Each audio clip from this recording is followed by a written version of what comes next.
Sudden గా గాదె Sai Krishna issue తర్వాతే ఎందుకు బయటకు వచ్చింది అనేది వాళ్ళే చెప్పాలి.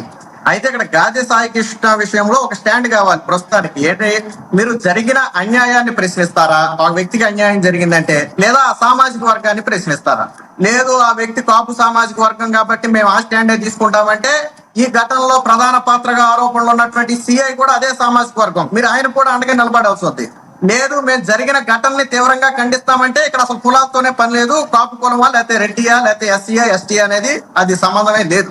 సో కాబట్టి ఇక్కడ దేన్ని సమర్థిస్తారనేది మొదట వాళ్ళ స్టాండ్ ఏంటనేది తెలుసుకోవాలి. రెండు, ఇప్పుడు ఏదైతే వైఎస్ఆర్సీపీ ఒక కాపు సామాజిక వర్గాన్ని దగ్గర చేయాలి లేదా పవన్ కళ్యాణ్ నుంచి దూరం చేసి వైసీపీ వైపు తిప్పాలనే ప్రయత్నం చేస్తున్నారో దానికి పెద్దన్నగా వ్యవహరిస్తున్నటువంటి అంబటి రాంబాబు గారు, అదే అంబటి రాంబాబు గారు గతంలో మీరు చెప్పినట్టుగా అదే కాపు సామాజిక వర్గం మీద కొన్ని విమర్శలు చేశారు. అదే అంబటి రాంబాబు గారు చేసిన విమర్శ వేరొక సామాజిక వర్గం చేసి వేరొక సామాజిక వర్గానికి చెందిన వ్యక్తి చేస్తే దాన్ని యాక్సెప్ట్ చేస్తారా? యాక్సెప్ట్ చేయరు కదా. కానీ అంబటి రాంబాబు అదే సామాజిక వర్గం మీద విమర్శ చేశాడు, ఆయన ఒపీనియన్ ఓపెన్ గా చెప్పాడు. తర్వాత కూడా మీరు గతంలో మాట్లాడిన మాటల కాంట్రవర్సీ అయినాయి అన్నా కానీ ఆయన వెనక్కి తగ్గల. ఏమని చెప్పాడు? ఎస్ నా ఒపీనియన్ నేను చెప్పాను, అలాగని చెప్పి నేను ఎవరిని కించపరచలేదని చెప్పి ఆయన చెప్పాడు. మరి ఆయన ఈ రోజు కాపు సామాజిక వర్గాన్ని దగ్గర చేయటంలో పెద్దనగా ఆయన ఎలా పెట్టారో మరి వైసీపీ పార్టీకే తెలియాల. రెండోది అంటే ఇప్పుడు ఎందుకు ఈ సందర్భం వచ్చిందంటే, గతంలో 2025 సుమారులో వైఎస్ఆర్సీపీ ఒక ఘటనకి సంబంధించి ఒక వార్త ప్రచురించింది. వాళ్ళ అఫీషియల్ ఏమని ప్రచురించిందంటే, మీరు దళితులు మాతో పాటు కలిసి ఎలా ఉంటారు, మీరు మాతో కలిసి ఉండటానికి అనర్హులు అని అధికార పార్టీకి చెందిన ఒక కులం వారు మాదిగ తెగకు చెందిన ఒక వ్యక్తిని అన్నమయ్య జిల్లాలో వివక్షకు గురి చేశారని చెప్పి అక్కడ ఒక కులం అని రాశారు. అక్కడ ఎవరున్నారయ్యా అంటే ఆ కులం ఎవరయ్యా అంటే అధికార పార్టీకి చెందిన కులం ఎవరయ్యా అంటే కాపులు. అక్కడ వాళ్ళు దళితుల పక్షాన్ని స్టాండ్ తీసుకున్నారు. సరే, ఈ దళితులు అని విమర్శ ఎవరు చేసినా ఏ కులం చేసినా తప్పే, మనం దాన్ని సందేహం లేదు.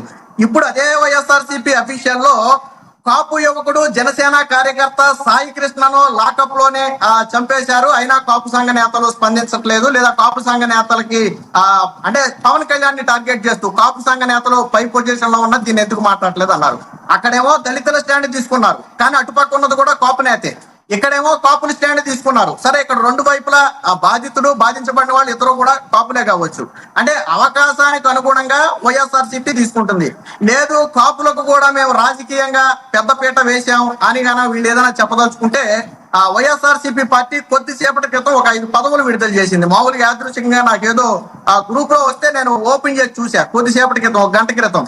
ఏంటా పదవులు అంటే, రాష్ట్ర డిప్యూటీ జనరల్ సెక్రటరీ అని చెప్పి ఒక 5 పదవులు ఇచ్చింది. మరి 5 పదవుల్లో ఎక్కడా కూడా కాపులు లేరు. అందులో పుత్త శివశంకర్ రెడ్డి, చెల్లా మధుసూదన్ రెడ్డి, పుత్త ప్రతాప్ రెడ్డి, ఏ హర్షవర్ధన్ రెడ్డి, కొందుల రవీందర్ రెడ్డి. 5 పదవులు ఇస్తే 5 ఒక సామాజిక వర్గానికి చెందిన వాళ్ళే ఉన్నారు. ఒక పక్కేమో కాపులందరూ వైసీపీకి సపోర్ట్ చేయాలి, వైసీపీ కాపులకు అండగా ఉందంటారు. మరో పక్క ఒక గంట క్రితం ఇచ్చినటువంటి 5 పోస్టుల్లో కనీసం ఒక కాపు సామాజిక వర్గాన్ని పెట్టుంటే సరే, వీళ్ళు కాపు సామాజిక వర్గాన్ని రాజకీయంగా కూడా ఇంపార్టెన్స్ ఇస్తున్నారని చెప్పడానికి ఉపయోగపడుతుంది. రెండోది ఏంటంటే, కాపు నాయకులు మెజార్టీ నాయకులు వైసీపీతోనే ఉంటారండి. చెప్పండి. అయితే కాపు సామాజిక వర్గం మీద ఉన్న ప్రేమతో కొంతమంది విశ్లేషకులు అన్నట్టు జగన్మోహన్ రెడ్డి గారు అంబటి రాంబాబు గారిని సీఎం చేస్తారేమో, మీరు ఆపగలరా?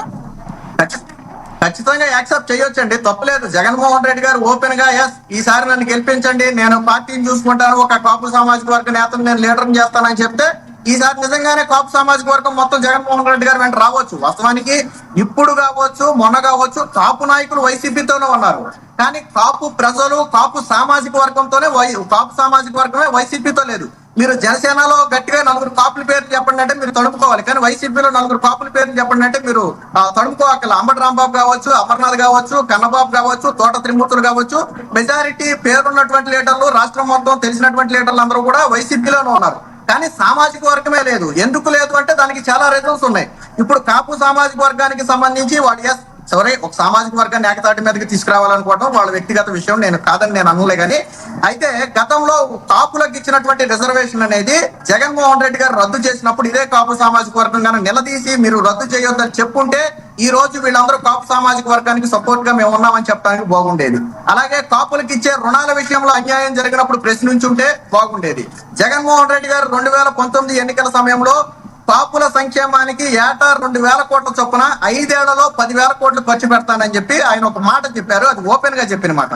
మరి 5 ఏళ్లలో కాపులకు ఎన్ని వేల కోట్లు ఖర్చు పెట్టారు అనేది ఆ కాపు సామాజిక వర్గ నేతలు లెక్కలతో సహా బయటపెట్టి ఇదిగో ఈ హయాంలో ఇంత సంక్షేమం చేశామని వాళ్ళు ఏదన్నా చెప్పి ఉంటే బాగుండేది. ఇప్పుడు కాపులకు మనం ఏదైనా చేసి మన దగ్గరికి రమ్మంటే వస్తారు కానీ కాపులకు గతంలో ఎందుకు కాపు లీడర్లు అందరూ జగన్మోహన్ రెడ్డి గారితోనే ఉన్న కాపు సామాజిక వర్గం ఎందుకు వేరుగా ఉన్నారంటే లీడర్లకు పేరు జరగొండొచ్చు, వైసీపీ పార్టీలో పదవులు ఉండొచ్చు, లేదా ఆర్థికంగా ఏదన్నా కొద్ది గొప్ప జరిగితే జరిగొండొచ్చు. బట్ మిగతా సామాజిక వర్గానికి న్యాయం జరగలేదనేది వాళ్ళ భావన. రెండోది ఖచ్చితంగా ఒప్పుకోవాల్సింది ఏంటంటే మొన్న ఎన్నికల్లో కాపు సామాజిక వర్గం పవన్ కళ్యాణ్ గారి వెంట మెజారిటీ కాపు సామాజిక వర్గం నడిచింది. ఈ రోజుకి కూడా నడుస్తుంది. పవన్ కళ్యాణ్ గారి అధికారం చేపట్టిన తర్వాత ఏ కాపు నేత కూడా నేను అసంతృప్తితో ఉన్నాను, ఈయన ఏదో చేస్తాడంటే నాకేమీ చేయలేదనే మాట ఏ కాపు నేత నుంచి రాలేదు. కానీ ఈ కాపు అనే దాన్ని పవన్ కళ్యాణ్ గారికి అంటగట్టడం మాత్రం తప్పు. ఎందుకంటే గతంలో ఎప్పుడో ఏదో ఆయన మాట్లాడారని చెప్తున్నారు. నిన్నగాక మొన్న కూడా ఇదే సాయి కృష్ణ విషయంలో మాట్లాడుతూ కూడా నేనేదైనా ఒక పని చేద్దామంటే సార్ ఈ కాపు ఓట్లు పోతాయి లేదా ఆ ఓట్లు పోతాయని చాలా మంది నాకు సలహాలు ఇస్తున్నారు. నేనేమో కులాలకు అతీతంగా ఎక్కడికో రాజకీయాలను తీసుకెళ్లాలనుకుంటే ఇప్పటికీ కులాలు ఉన్నాయి, ఆ ఓటు పోతాయని నన్ను చాలా మంది భయపెడుతున్నారని ఆయన ఒక మాట చేశారు. ఓపెన్ గా ఆయన డిప్యూటీ సీఎం గా ఉండి కాపు కులం మీద నిజంగా ప్రేమ ఉంటే ఆ వ్యాఖ్య చేయరు. ఆయన చెప్పింది ఒకటే, ఏ సామాజిక వర్గమైనా సరే అన్ని సామాజిక వర్గాలు రాజకీయాల్లో ఉండాలి. ఒక సామాజిక వర్గమే, ఇప్పుడు రెడ్డి సామాజిక వర్గం మాత్రమే సపోర్ట్ చేస్తే జగన్మోహన్ రెడ్డి గారు సీఎం కాలేరు. కమ్మ సామాజిక వర్గం మాత్రమే సపోర్ట్ చేసినా చంద్రబాబు గారు సీఎం కాలేరు. అలాగే కాపు సామాజిక వర్గం మాత్రమే సపోర్ట్ చేస్తే జగన్మోహన్ రెడ్డి గారు కూడా సీఎం కాలేరు. ఈ విషయం ఆ పార్టీ నాయకులకు కూడా తెలుసు. వీళ్ళు పైకి ఎన్ని రాజకీయాలు చేసినా ఎవరికి అందరి ఓట్లు కావాలనేది వీళ్ళు అంతిమ. రెండోది, ఇప్పుడు ఎవరైతే కాపుల మీద ప్రేమ వస్తుందో వాడు గతంలో పవన్ కళ్యాణ్ గారిని విమర్శించినప్పుడు అడ్డుకుని ఉండాల్సింది. ఎందుకంటే నిజంగా పవన్ కళ్యాణ్ ఏ పార్టీలో ఉన్నా మీ కాపు నాయకుడు అని మీరు భావించుంటే, మన కులానికి చెందిన ఒక వ్యక్తి పైకి వెళ్తున్నాడని మీరు భావించుంటే, పవన్ కళ్యాణ్ గారిని మాజీ ముఖ్యమంత్రిగా ఉన్నటువంటి జగన్మోహన్ రెడ్డి గారు ఆయన వ్యక్తిగత జీవితాలైనటువంటి పెళ్లిళ్ల గురించి అనేక సందర్భాల్లో మాట్లాడాడు. చీరలు మార్చినట్టుగాను బట్టలు మార్చినట్టుగా ఆయన పెళ్లాలను మారుస్తున్నాడని చెప్పి పవన్ కళ్యాణ్ గారి గురించి మాట్లాడారు. సరే, ఇంకా చాలా మాటలు మాట్లాడారు అనుకోండి, ఇవి వ్యక్తిగత ఖండించి ఉండాల్సింది. మీ కాపు నేతను ఇన్ని మాటలు మాట్లాడితే మరి ఆ రోజు ఖండించాలి కదండి. ఈ రోజు కాపు ఎవరికి అన్యాయం జరిగింది కాబట్టి మీరు అండగా ఉన్నామన్నప్పుడు ఆ రోజు కాపు నేతను కదా. ఇప్పుడు ప్రజలు ఏమడుగుతారు? ఇప్పుడు నేను మాట్లాడినవన్నీ ప్రజలు మాట్లాడాయి. నేనైనా అక్కడ చూసో ఇక్కడ చూసో వాళ్ళు మాట్లాడితే వీళ్ళు మాట్లాడితే నేను మాట్లాడాల్సిందే.